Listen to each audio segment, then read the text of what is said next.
thing. We don't count down because we can just cut the audio.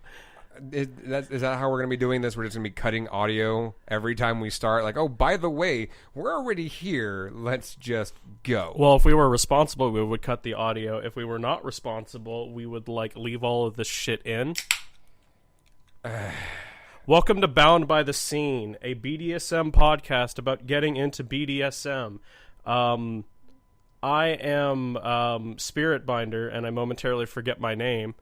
And I am here with our patriarch, our protractor, our other P words that mean leader type person, the brains of the podcast. I wouldn't consider me brains of the Tentacle podcast. bound. Oh God! now I have to talk. Yes, I am Tentacle bound. Thank you for the introductions. And yes, as Spirit just said, this is Bound by the Scene, a kink podcast to inform everybody just on exactly what to do when you're going into the scene. We're going to be a little bit more lighthearted on this because everything that I've done research on with kink has been a little bit more serious.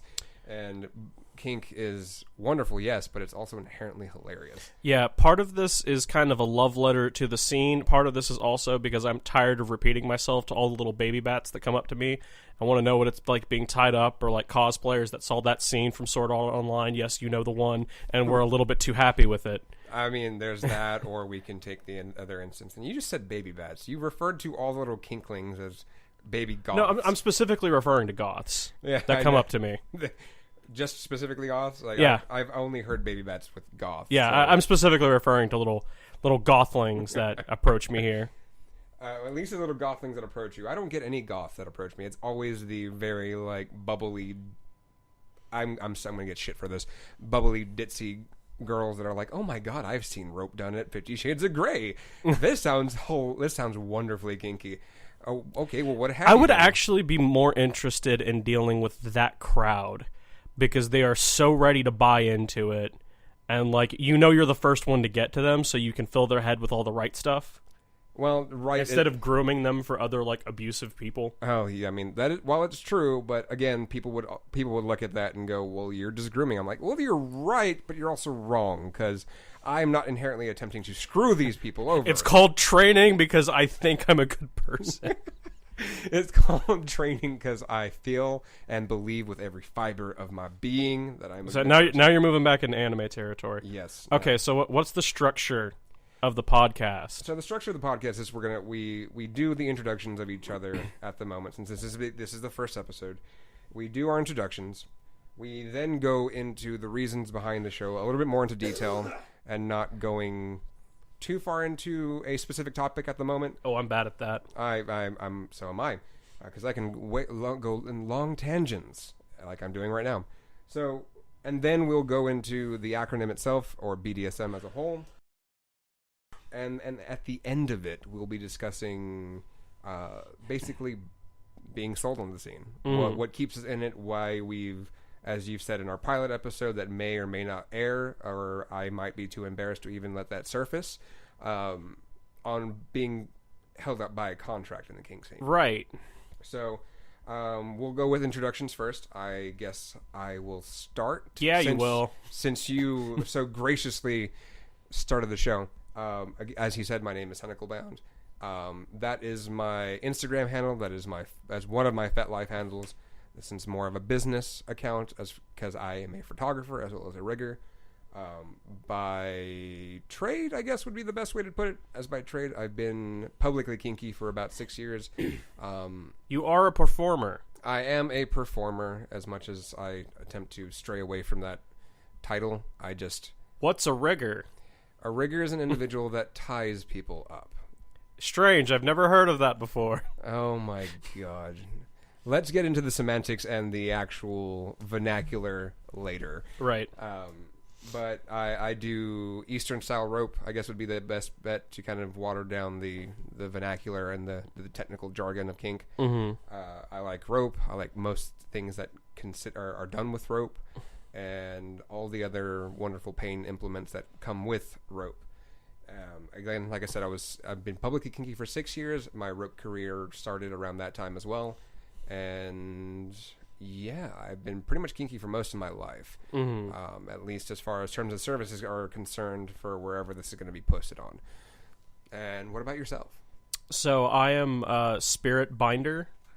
That name, like, I am also a rigger. That was the punchline of the joke earlier. It's happening now. I'm also super interested in spirituality. I think I've been publicly pagan for about 12 years now. As for, I've always been like scene adjacent when it comes to BDSM, but I learned to start tying last year, and I'm super fucking into it.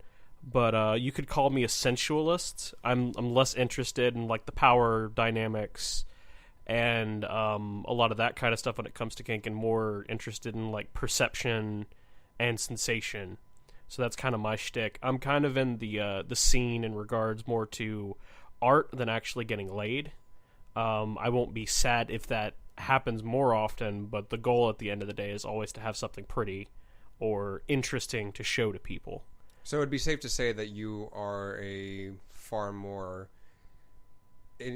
invested in the actual community aspect of it, as opposed to the getting oneself off or chasing the dopamine dragon. I'd say everything but the second one. Like, interacting with people definitely triggers levels of dopamine in people.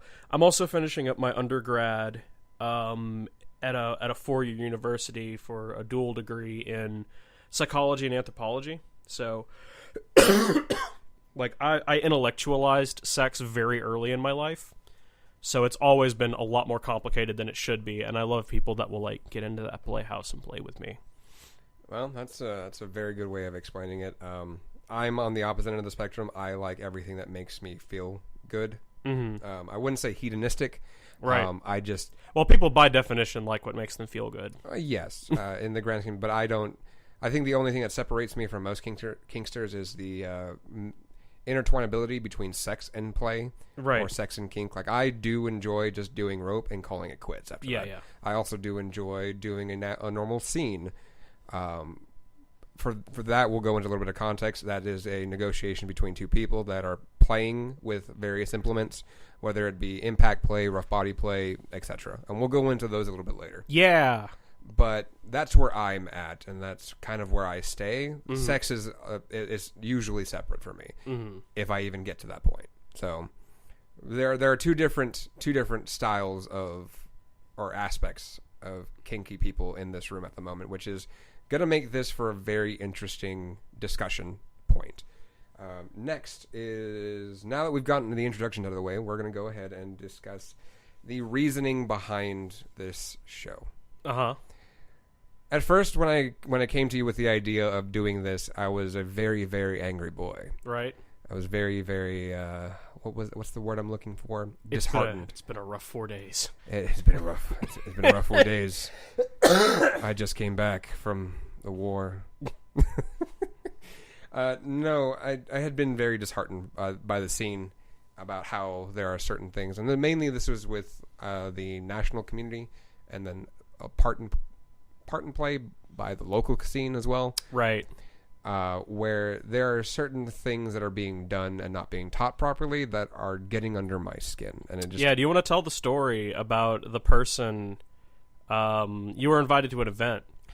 Oh yeah. So I came back from overseas and went to a local event, and it's a once a month event, and it's filled with fun and debaucherous things. You can bring booze in. Some people can drink, some people can play, some people can go in the back and have sex, or just have sex on the floor.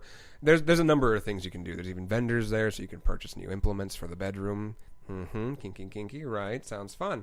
Well, I get there without the intention to play. I'm already uncomfortable because I already had a little bit of a bad taste in my mouth from the scene. I'm like, okay, fine, I'm there with good people. Was that taste well whiskey? It was more like, well, vodka. Oh, well, I can't taste vodka. But you could taste well if you knew what it was. Not really. That's the problem. that's the issue. Okay, how about this? Well, tequila. No. Just no. So the night weans on. I'm getting a little bit more comfortable, getting a little bit more relaxed after a couple of decent glasses of whiskey. And then I get tapped on my shoulder and I get told to look on stage. Well, on stage, there are two main points to do rope suspension. And there was a group of people at one suspension point had tied somebody with their knuckles to the girl's throat. Mm-hmm. So if we all know how anatomy and physiology works, usually you don't want to obstruct the breathing pathway at all. Ever. I mean, I've also been seeing these things as a slight tangent on Twitter about how to properly choke somebody. Mm-hmm. That makes me viscerally like, do you not know anatomy and physiology? Well, those tutorials that I've seen, they're not terribly inaccurate. They're not terribly inaccurate, but I'm glad that people at large know more than they did before. True, but you don't ever want to put somebody in a blood choke. Yeah, absolutely. And that's what's going on. It's like, oh, by the way, close off the main artery so you can choke somebody properly. No, that's not how you do it. But anyway, I digress. So the way that the tie was done was as soon as there was weight, her knuckles would go into her throat. Right. And that's a big no-no. Uh-huh. And that caused me to feel a very, very specific way. I was a very angry boy again after just calming down and getting relaxed. So the person that tapped me was my partner at the time, and I was like, okay, fine, I'm done. I'm angry. Let's go tie. So I went to go. I brought her on stage. We went to the other point, and I intentionally did a very, very, very complicated-esque tie. Basically, if you're a tarot card person, the hangman tie was very pretty, very aesthetically pleasing, only hung by the legs. Mm-hmm. Well, the leg. And instantly, everyone went from looking at their tying to looking at what I was doing, and the people that were on stage walked off. Needless to say, that was better than being confrontational, but it was a bit petty. What about the story that I was thinking of? I hadn't heard that one before. That is a good story though. But the one where homeboy almost like turned his entire rib cage into a Taco Bell Bel Grande meal. Oh, you mean that one? Oh God, I had forgotten about that one. No. So, fast forward a few months after that event, there is a local group that does rope. Out of the two or so in this area, I won't give specifics because calling people out at the moment right now while we're just starting off sounds like a bad idea. No, we will never do that. We would never do that. Pending. That's a private event. You have to buy tickets. It's a private event. You don't buy tickets. You leave donations of hands. Someone's catching these hands, but. I went to this event, and it was instructed as a beginner's rope group, to where they bring in new people to introduce them into rope and shibari, and just the overall, they're all beginners, is essentially how the class is presented, or how the group is presented. They're all beginners with varying degrees of tying time. With that being said, there was a gentleman there that was... relatively good-looking dude. If he gotten his skill set up, I'm sure he could do either a lot of good or a lot of damage as far as being pretty and just looking for a specific thing. Right. I think the thing that originally brought up this story for us is when we were talking about like aesthetic privilege. Mm-hmm. Yeah, that aesthetic privilege is a very, very thing. It's a very big thing. Mm-hmm. You could be pretty and get away with a lot, but I digress. With that, he ends up doing a self-suspension, which is where you just tie yourself, you tie it, and you throw yourself up in the air and wave around you like you just don't care. And he didn't lock off the suspension point properly. Right. Like his lead line to the suspension point properly. He did it upside down. And the reason why that's important is because if you do it where it's upside up, you end up locking off the entire lead line to where it won't slip, where the person won't fall. And it's relatively safe. We're going to use relatively a lot because everything that we do in kink is not really safe. Right. The whole safe, sane, and consensual thing doesn't really sound appropriate anymore. Mm-hmm. But he ties it upside down, and instantly it collapses Right. and cinches down on this man's ribs. No one in the room stops him. Right. And lets him struggle there. I get visibly angry. I run up and catch the lead line to have him go back down and tell him he's doing it wrong and instruct him why it was wrong. Yeah, but he's got fucking performing adrenaline right now, so he doesn't feel anything wrong, even though, like, if you bust your whole rib cage, that's like terrible. Don't do that. Yeah, just don't ever do that. And that instantly made me want to stay away. Yeah. And the only reason that I'm back is because we had a very good instance towards the end of last year at a convention, and we had a very good rope photo shoot experience. Even you did mention that you had a now sparked interest again in doing rope. Yeah, absolutely. Maybe turning it into more of a hobby is kind of the direction that I want to go.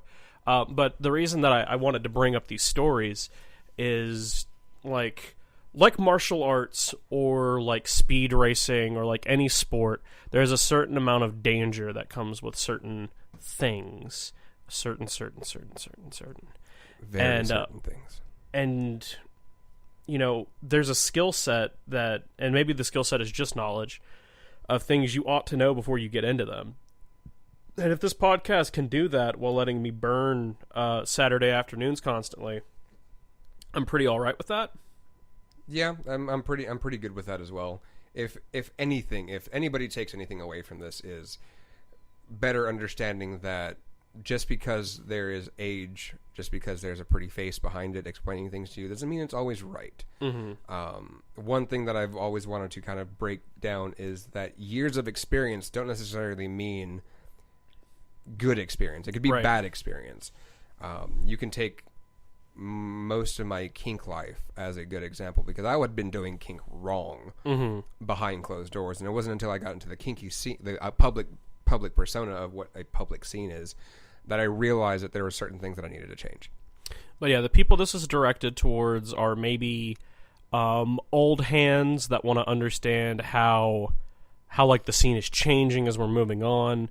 Maybe younger people that are getting into the scene, or even older that are just now breaking into the scene that don't necessarily know the rules, to a group that tends to be very socially adept and often pretty punishing, which is a thing I don't like about a lot of scenes. Highly punishing, and we'll definitely touch in on that, because that's going to be a little bit more towards the end of it, because there is like social stigmas that go along with that. Even being a kinky person in the scene, for certain kinks that people have, you just mentioning it will give you vitriolic responses. Yeah, and it's not my intention to scare anybody away from the scene.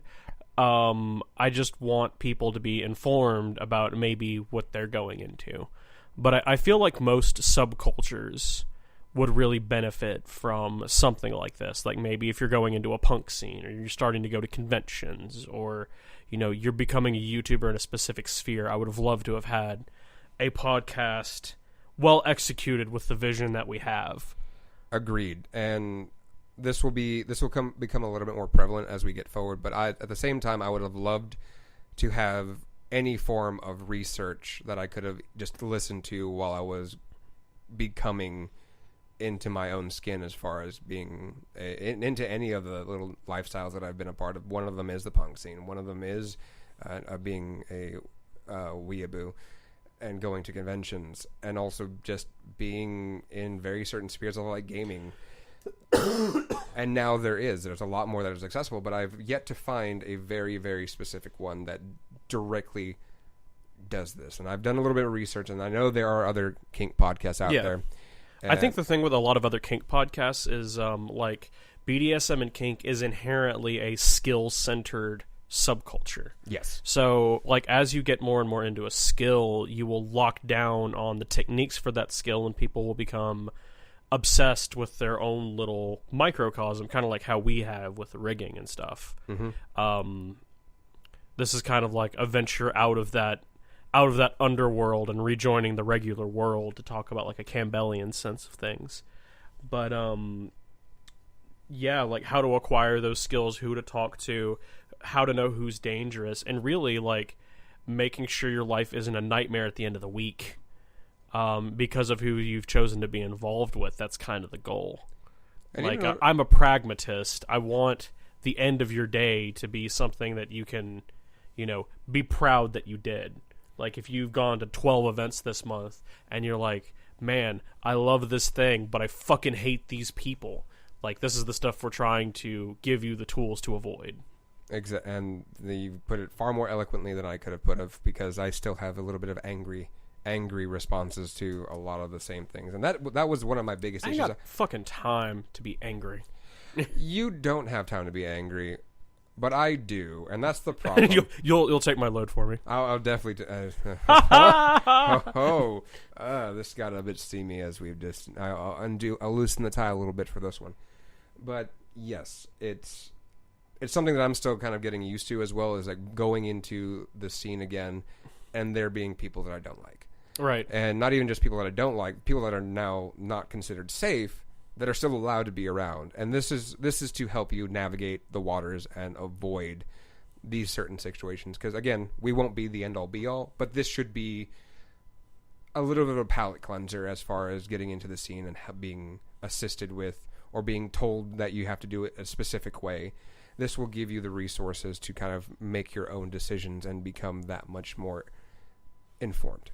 Okay, so now that we made promises that are entirely too big, and we've talked for 20 minutes about talking about what we're going to talk about, let's actually get into some content, baby. All right. I guess we'll get into some content. I guess. So BDSM as a whole, and we know it's BDSM. I like holes. I think we all like holes. Wet and moist.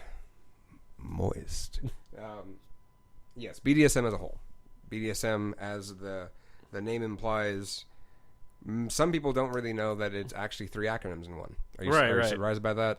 And what are those 3 acronyms? Ah, yes. In this game show, it's going to be bondage and discipline, dominance and submission, sadism and masochism. And those are the acronyms. Thank you for playing the game. You have now won 20 spankings. Only 20. People are going to show up at your fucking doorstep. I do not need that. Please do not show up at my doorstep with a paddle in hand saying, where are my 20 spankings? Ever. Don't ever fucking do that. Please. All right. So the first acronym, bondage and discipline. Let's go. I think this one was something that we can easily discuss as a group, as a unison, mainly about the bondage part. Discipline, not so much. So bondage. What is bondage to you? To me, bondage is any physical restriction on a person. Since I am a rigger and I tie people up, that is largely what I am concerned with when it comes to like physicality and stuff. So I do primarily like Japanese style rope on people.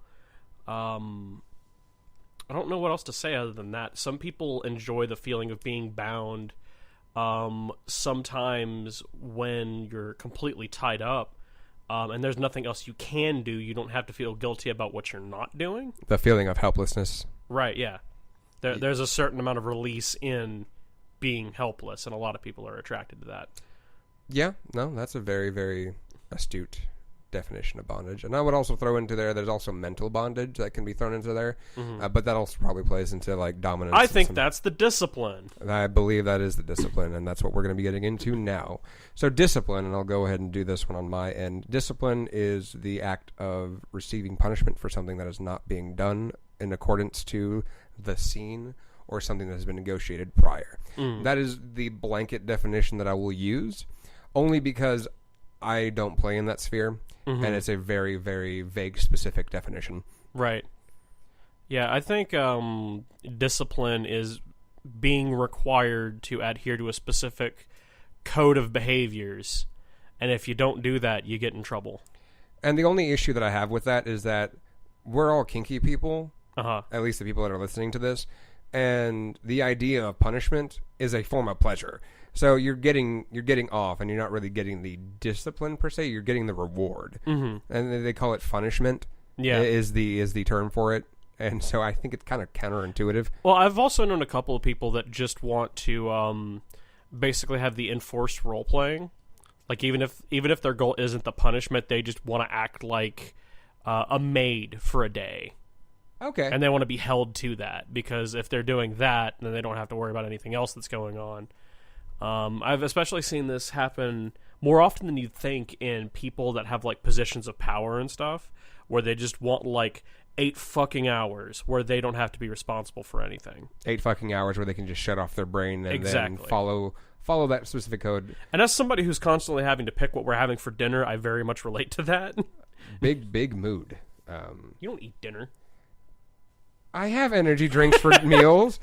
That has. Let me read the. It's my favorite meal of the day. It's my favorite meal. Iced coffee. It has vitamin B6, vitamin B12, and pantothenic acid, whatever the hell that. Oh, it's a B5 vitamin, and it has 180 milligrams of sodium. Fuck me. So I'm getting all of my wonderful, wonderful nutrients from this unsponsored beverage. Anywho, it's the Death Stranding beverage. It's the Death Stranding beverage for all of the kinky nerds out there. All right, now, next one, dominance and submission. This one I had to look up a little bit more specifically because while I have been a submissive at one point, I've also been a slave. Dominance doesn't come naturally to me. It really doesn't. I typically have to be allowed to see people as equals during a scene because it makes the fight more enjoyable. Right. So for dominance and submission, there's a set of behaviors, customs, and rituals involving submission of one person to another in an erotic episode or lifestyle. It is a subset of BDSM. This form of sexual contact and pleasure has been shown to please a minority of people. In English, that means let's play with hierarchies. Thank you for that. And I figured that I'd just read that off of Wikipedia. Like I said, that is the Wikipedia definition of that entire thing. Yeah, what's your definition? My definition is someone being subservient to somebody that in a higher position of power. Right. You can get a little bit further into that with master and slave dynamic because it does fall under the category of dominance and submission. Right. Mainly, it's one person listens to orders, the other one follows them. Yeah, so fun story. You get a little bit of my tragic backstory. When I was first getting into BDSM, I was like, I really want to do the Dom thing because I'm a weak person, but I won't admit that. No, I won't. So I apprenticed under a mistress, and they did like kind of the old guard thing of you have to be a sub to be a Dom. Like you have to know what the subs are going through. So I did like 6 months of that. Old guard means old way of doing things. Yeah. That we call them the guard because they're still fucking there. But so I actually like got classically trained in how to be a sub, and then when I got towards the end of it and I was able to start doing Dom stuff, I was like, this isn't necessarily for me. I wanted more personal power than like responsibility over other people, so I'll usually refer to myself as a top. But I've got to have those experience, and the downside is it's given me a very big like. I've got a criteria list for Doms now, and if they don't do the right thing, I want to do them of violence. And that's a perfect. That's where I get like you were talking about how you had some incumbent rage coming into this discussion. I guess like I should admit that I have some of that too, because like I mentioned I was a psychology student, and I've looked a lot into like the languages of abuse and all the bad things you can do to people and psychological manipulation and all that kind of shit. So I'm very hyper tuned to this sort of thing. And I love talking about it, but I'm also ready to like, I will throw a glass of sweet tea across the shenanigans. Like nothing wrong with that. I see nothing wrong with that. Especially when it comes down to forcing individuals to do certain things based on psychological responses. Yeah, there's a lot to do with like agency and stuff like that where like we'll get into that when we get into our discussion on negotiation. Yep, that sounds like an appropriate thing. And then submission as a whole. That's how you send your clips into YouTube. Yes, actually, you click the submit button, and then it actually uploads. And now YouTube is your Dom. Oh no, it's in your terms of services. It really, really is. Thankfully, we're not. I don't know if I'm going to upload this to YouTube. I may just stick to like Podbean or something like that. If we do enough episodes, I can probably message Google Play and have it thrown up there. I'm a little bit hesitant to throw this on YouTube. I'm a little bit hesitant, only because of the terms of service. Oh, yeah. Well, no, if we market us for adult, it should be fine. It can be fine. I just don't want us to get any backfire from some mother in some rural fucking county going, my son now thinks he's a submissive. Oh, I'm ready for it. Karen, I'll fight you. Meet me at the Walmart parking lot. Don't bring your husband. You know he's only going to get hurt. No. Bring your husband. I'll fuck him while you get hurt. No, don't. I don't think he would consent to that. I'm sure he would, with a pretty voice and nice hair. Even though I don't have any. Look, he worked a hard day, okay? We'll give him a beer. We'll call it a day. Yeah. Here's a beer. I'm going to box your wife. All right. So, in all seriousness, submission is... I've done this one a little bit as I've attempted to find my own identity in kink. And I've been the submissive to a mistress, a slave to a mistress, I guess would be a little bit better to describe that.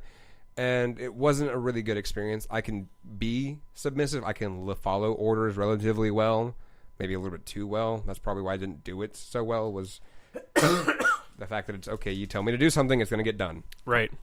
And that, it didn't do anything for me. But there's a lot of people that do gain the happy feels, as you would describe it, from doing this sort of action. At least that's my experience. That's all I can say on the subject, is that someone gets the happy feels from listening to somebody else. Yeah, I think like we have so much to deal with, and there's so much we're responsible for in this day and age, that maybe not having to do that for a little while could be a thing that is pretty nice to do. And I've noticed that it's a lot more higher up in the echelon people that usually tend to take submissive roles. You'll see the surgeon that deals with 12-hour shifts of just having to order an entire operating room around to save people's lives, and then all of a sudden they're on their hands and knees in a chastity belt to remove themselves from a level of superiority. I've also seen people that have suffered from abuse that are very comfortable and attracted to the dynamic, but it's important to have people that aren't shitbags in control of that thing. Yeah, it's very important to have somebody that's actually going to toe the line and actually do you a service, as opposed to doing you a disservice. Yeah. Especially if you're coming in from a vulnerable state of mind, where this is something that you enjoy and need to kind of get through your day. And don't get me wrong, there are people that don't actually do all the nasty, terrible things that we'll be talking about. But there are also people that do, and those are the options. Yes, those are the options. There's hardly an in between. I would be very hard pressed to say that there's a gray area in that. It's either they do it or they don't. And that's a lot of how kink has been portrayed to me. It's either you do it or you don't. You're either going to be a shitty person or you're not. You're either going to be respectable or you're not. You're either going to be held to a higher standard or you're not. Right.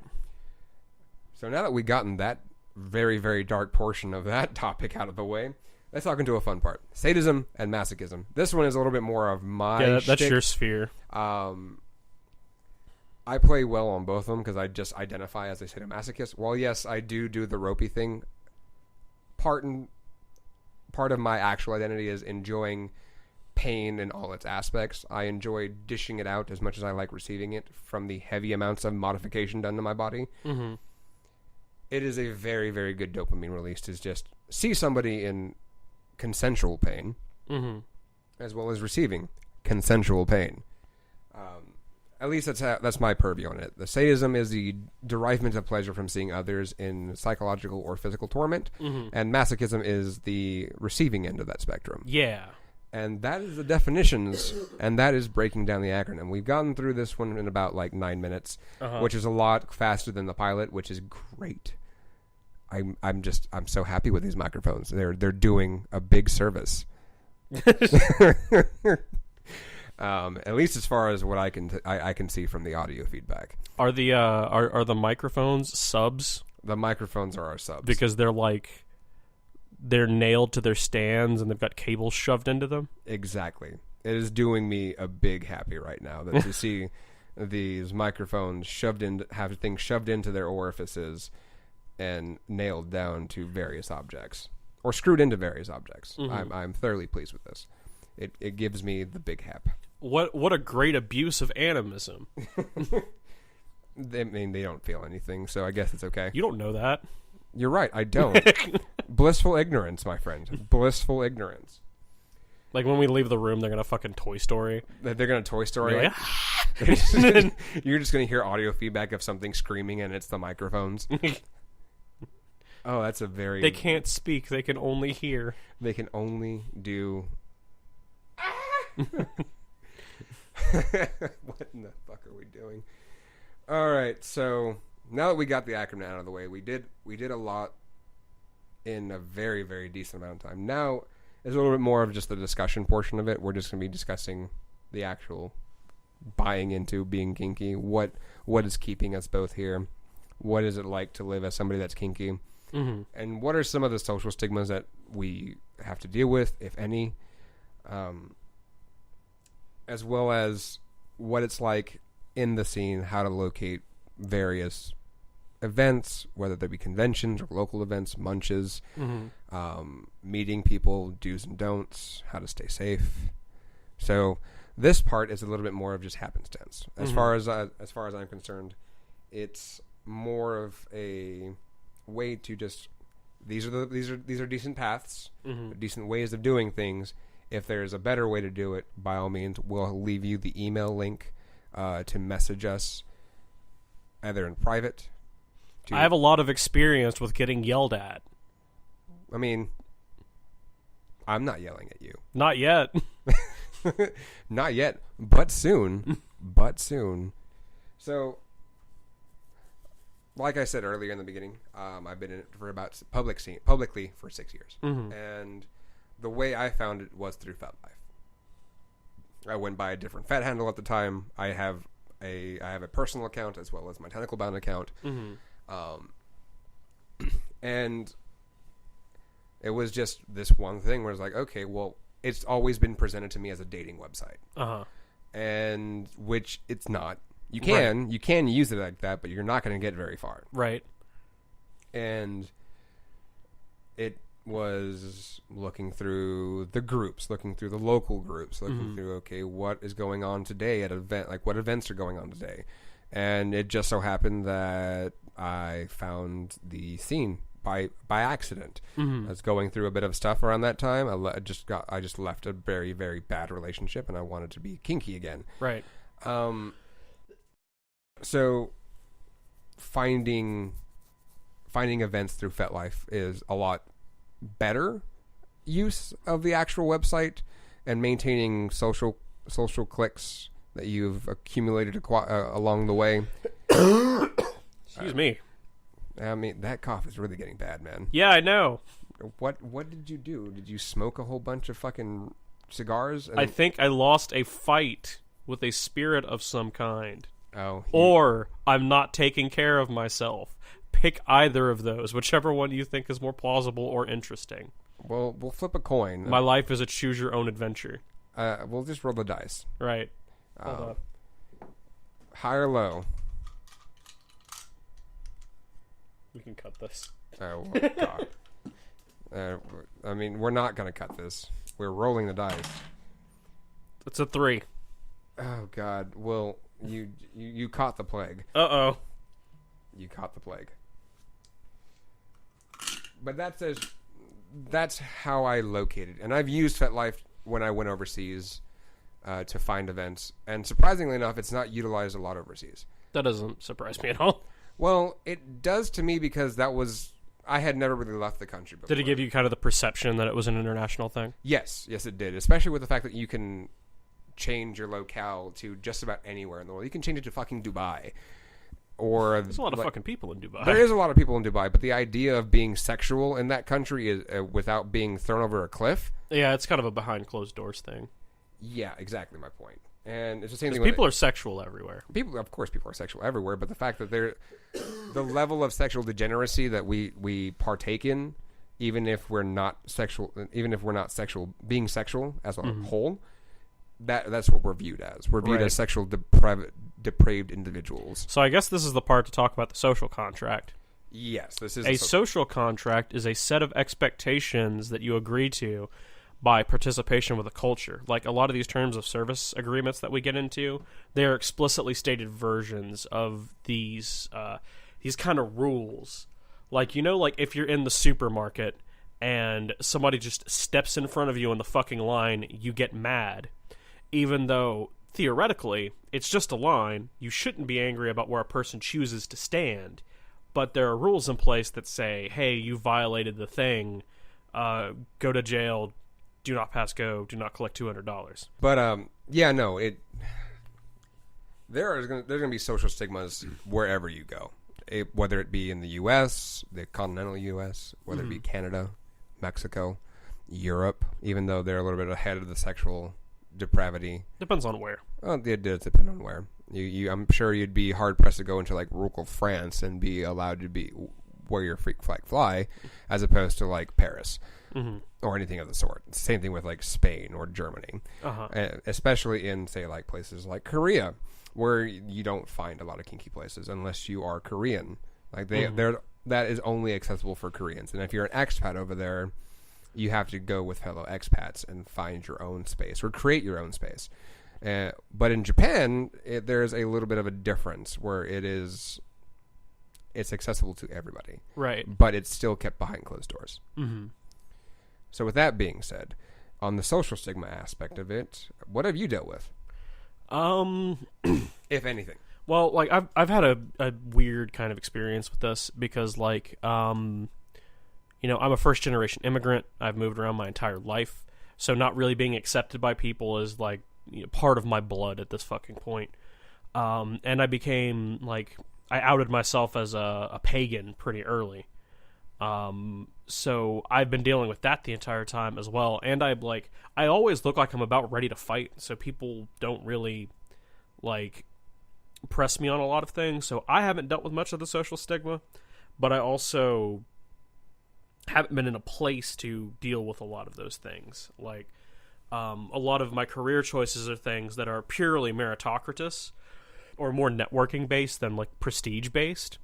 Like I want to go into education and stuff, or I want to be like do shit on YouTube or make music, and those are kind of realms where the outcast is more able to express themselves. Yeah, because most of the outcasts are the ones that are looking for the similar things. But I also had this weird thing where like we moved to Denmark when I was about 8 or 9. And in your development, that's where you learn how to key into like the social atmosphere of a particular place.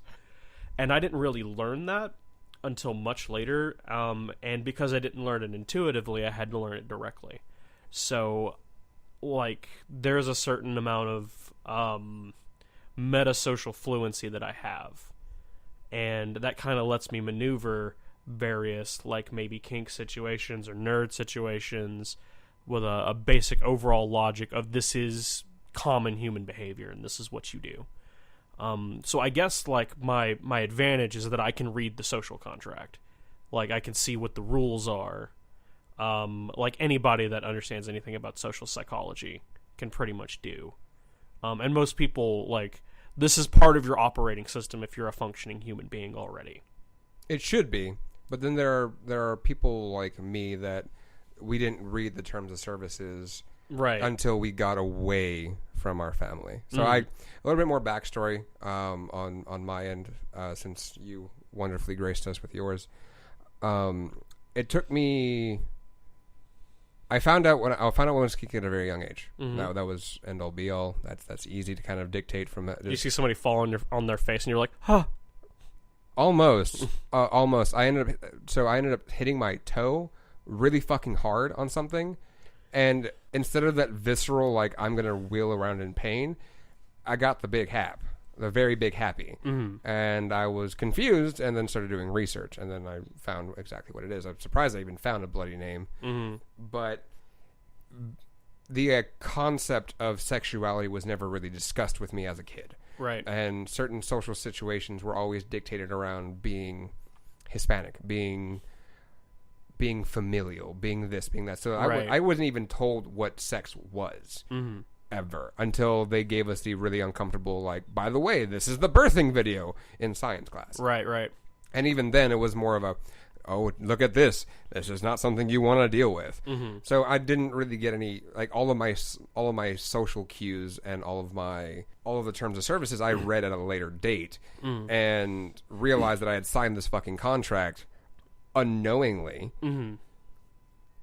and just had to figure it out on my own.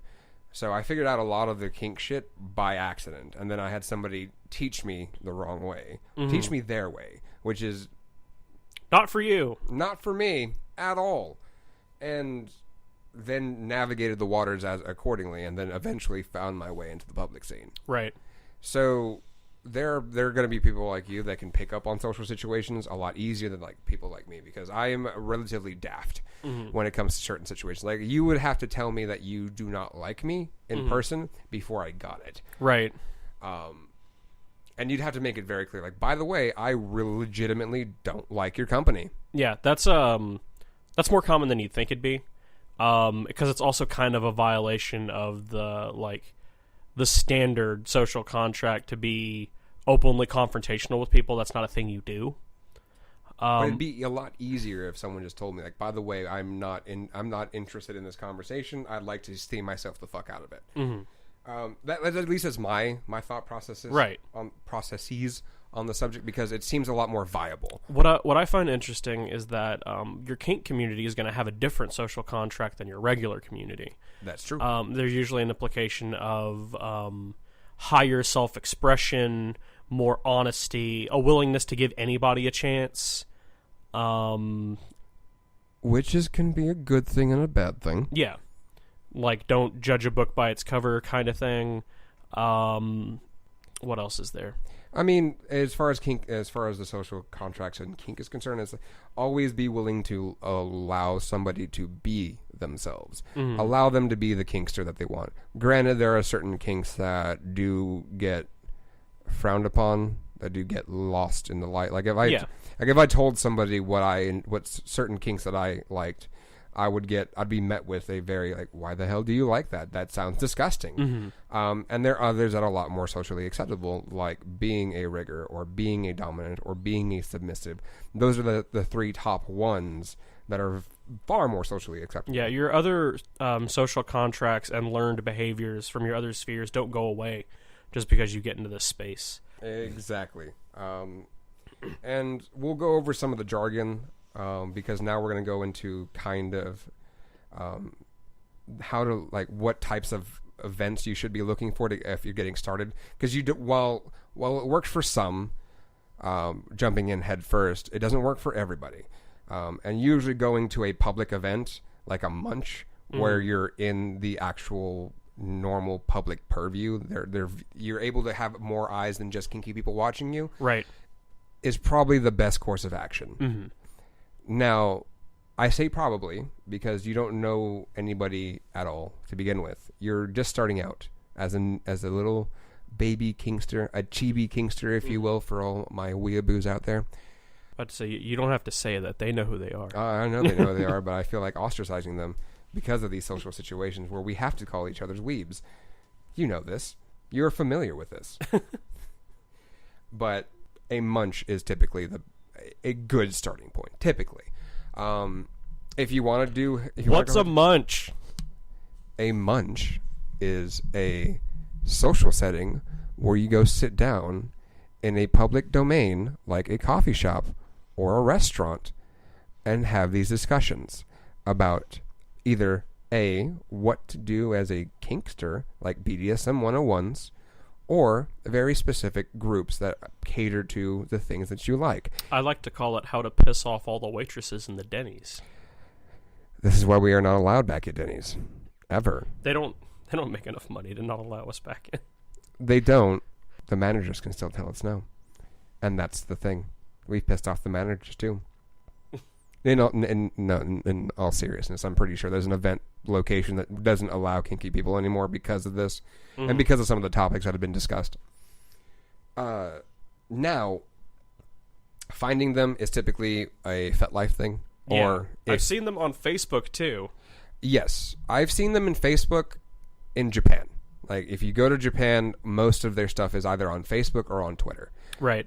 Which by all means, in the near future, you might see a Bound by the Scene Twitter. You'll definitely see a Bound by the Scene Instagram. Oh, we're going to be on all the medias. We're going to have to be at this point. I figure that it'd be a good way of getting us a little bit further with this, because this is a really nice exchange. It was a little bit more shaky earlier. It's because you didn't have the mic stand. It's because I didn't have the mic stand. I didn't feel like I have the high ground, Anakin. You do. Don't do it. I won't. I'm not moving at all. Choke them up there.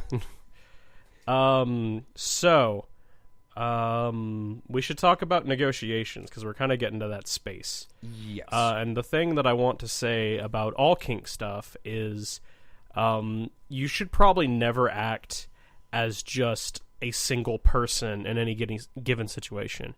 I don't mean that, like, you have to do multiple person scenes if you're involved, or you have to, like, it's always going to be more than one person in your position. But what I mean is, like, if you're going with somebody to do a kink event, bring a spotter with you, bring a witness. Have a callback. Yeah, make sure somebody's going to call you. If you're going into public, bring somebody that can watch your back or watch out for you to, like, make sure you're not getting bullied into a corner. Have somebody there as a spotter at negotiations, like... Because there are people that you can't trust in this world, we have to move in numbers. Yes, the more of you there are, the less likely you are to get hurt. The easiest way to do that, the easiest way to kind of wrap your head around it is, if somebody that you have as a friend is open-minded and not going to judge you for going into a space where you dress a little bit scantily clad, or it's a place like a munch where you're going to be in a public view, just have somebody there with you. Is always a good nomenclature. It's always a good fallback plan, because we're enamored with things that we like. When we see a new shiny, we are very enamored with the new shiny, and we are very hard pressed to tell ourselves not to enjoy that shiny whatsoever. Are you really, like, you were really attempting to reach for that? I was, yeah. I need to get you one of those little arm crane thingies where you can just grab things. Absolutely not. The struggle is where the joy is. Oh, okay. Well, as long as you like self-flagellation, you're fine. This is not an ASMR. Do not do that again. It can be. We are not doing that. We are not getting you an ASMR mic. I can use both of these. That is not acceptable. Okay. You'll probably do it anyway. Yeah. Have no illusions about this. I will not be stopped. I mean, well, who am I to stop you? I don't live here. I come here. I come here. That's about it. That's how it be and how it do. Okay. So, yes, what Spirit said is a very, very good, very, very, very, very good thing to do. Is always have somebody by your side. So humans are tribal creatures. Like, it's even built you in... introverts. Yeah, even introverts. We'll get into that pet peeve in a while. But we're meant to work in groups. Like, if you've ever seen somebody get mad at somebody else just for wanting attention, that's completely ridiculous, because we need attention to be healthy creatures as a majority. Yeah, as much as I don't like to admit it, I do need attention. Yeah. Which is, look at my Instagram profile. Mm-hmm. I post photos that garner me attention. It's instant gratification. Yeah. Especially when I'm sitting there on the couch not doing a goddamn thing. When I don't want human contact, I just want the attention. Mm-hmm. Which is how we've now cycled it through our media and cycled through the social norms, is getting that instant gratification from random strangers on the internet. Which is not bad. Slightly unhealthy, but not terribly bad. With that, the next thing to do is always do your research. And even if you're getting into the heavier stuff that you've been into for a while, safe, sane, and consensual is probably like the best way of going about things. What is that? SSC, safe, sane, and consensual, is if you wouldn't make sure that the thing that you're doing is within the realm of mental capacity. Mm-hmm. So sane, that you also have your mental faculties about you. Safe, relatively safe, that it's not going to kill you, maim you, mm-hmm. disfigure you, and then consensual. Make sure that all parties give. What is the specific type of consent we require? Enthusiastic consent? Yeah, that's the one. That's the one. That's the very specific one. You want enthusiastic consent. Let me put this out here for all you bros with no social intelligence. Maybe means no. Maybe means no. Means no. And until they go, yes, I would like to do the thing with you right the fuck now while sober, anytime else is no. Yeah. With that out of the way, yes, explicit and enthusiastic consent is where we'd like to play. Mm-hmm. That's always where we'd like to play. If there's any doubt, you can always say no. Don't ever let anybody tell you otherwise. If you are around somebody that makes you feel like saying no is unsafe, get the fuck away from them. Yeet yourself out of that situation real quick. And I know that that's easy to say from like the perspective we're talking from right now. I know it's difficult. But yeah, if like, and also if you feel like you're forcing somebody to say yes, then that's not actually consent. If you're the kind of person that would do that, you're probably going to do it anyway, but I want you to know you should feel bad. Yeah. Don't ever feel And play does not start until after negotiation. If somebody tries to bring the play that you're trying to do into the negotiation as a manipulation tactic, that's a bad thing, and tell all your friends. Yes, and also there is just another footnote on this.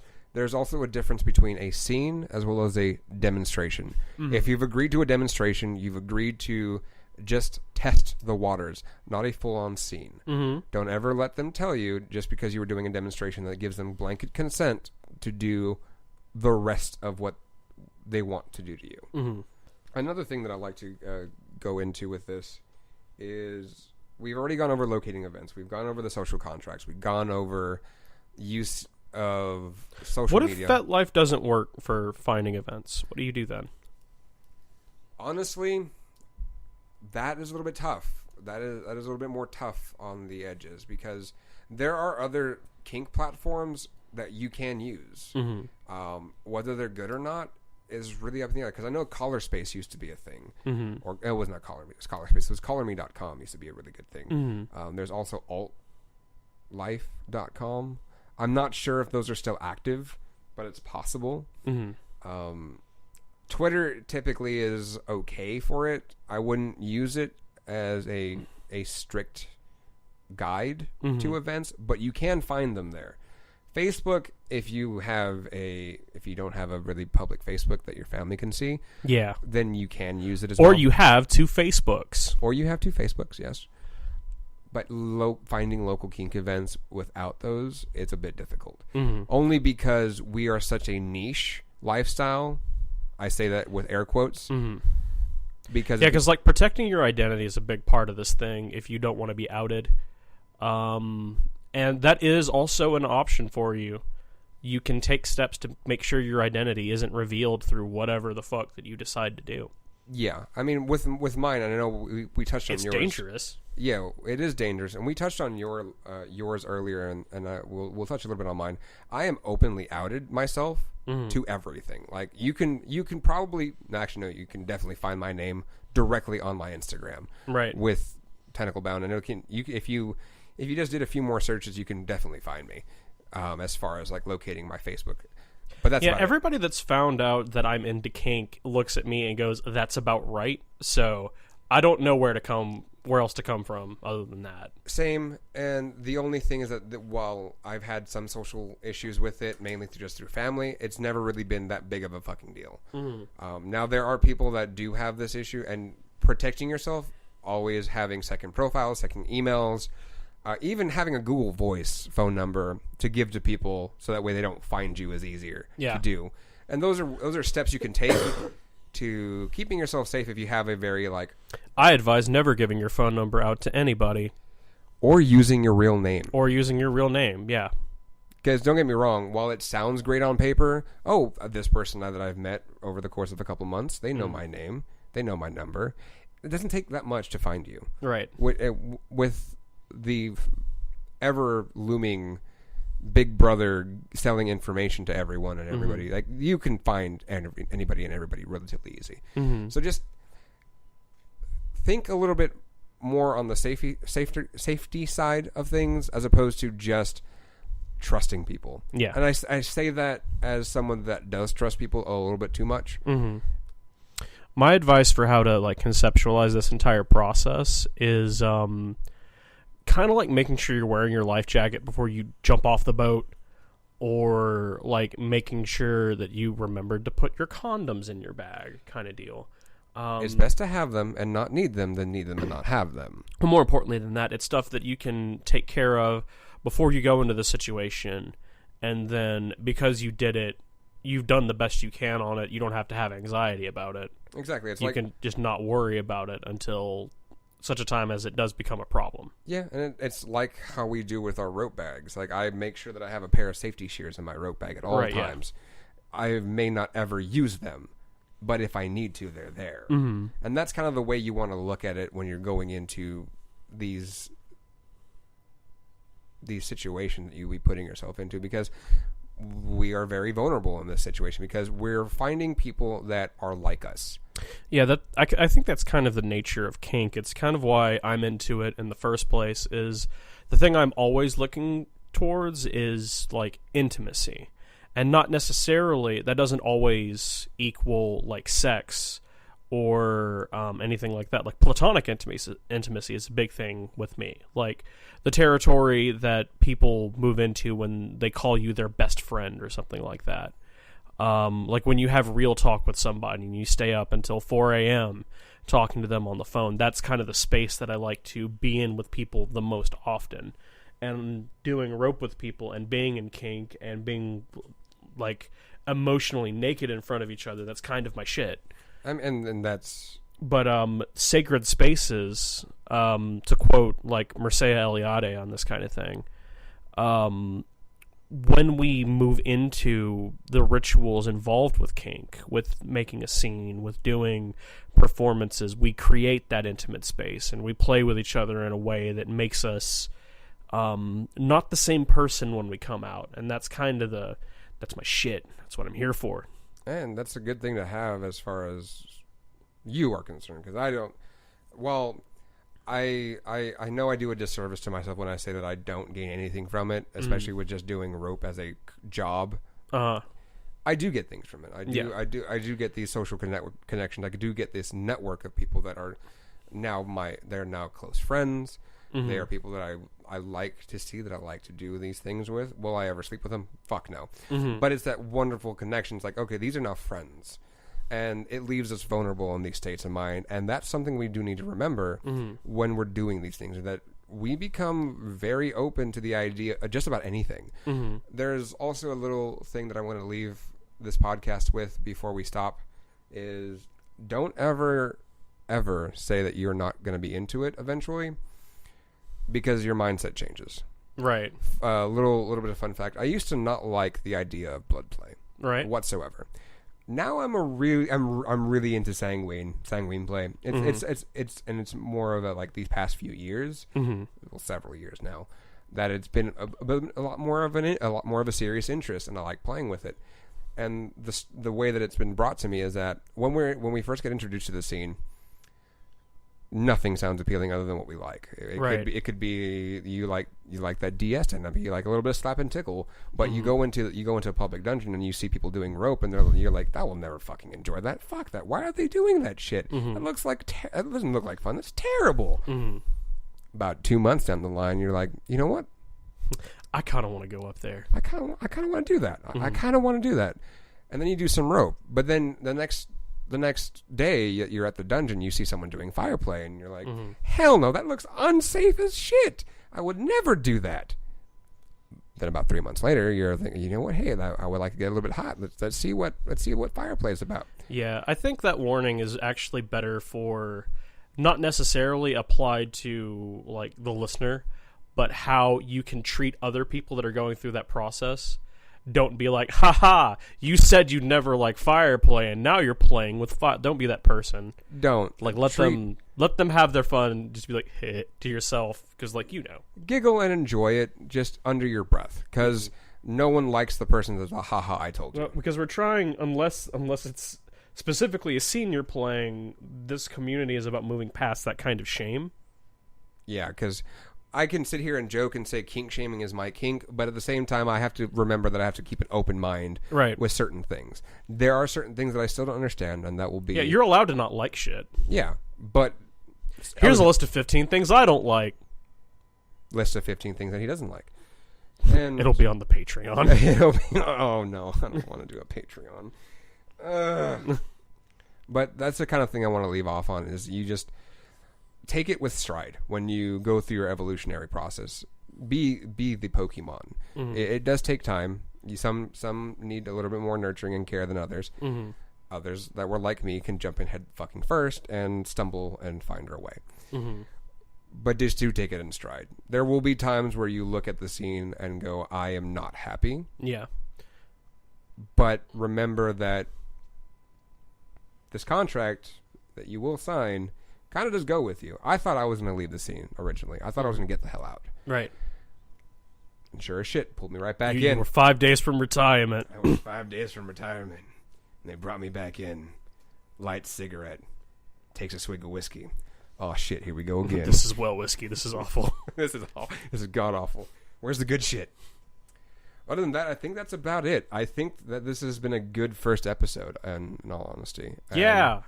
The next couple episodes are already in the writing process. I will be bringing on 2 people, specifically women, to discuss what their experiences are as far as being a woman in kink.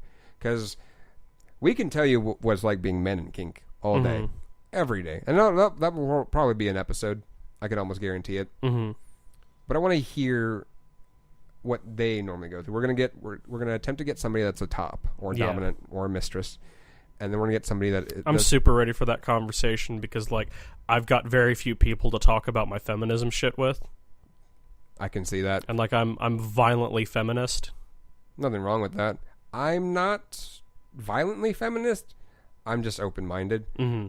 So it's really neither here nor there for me.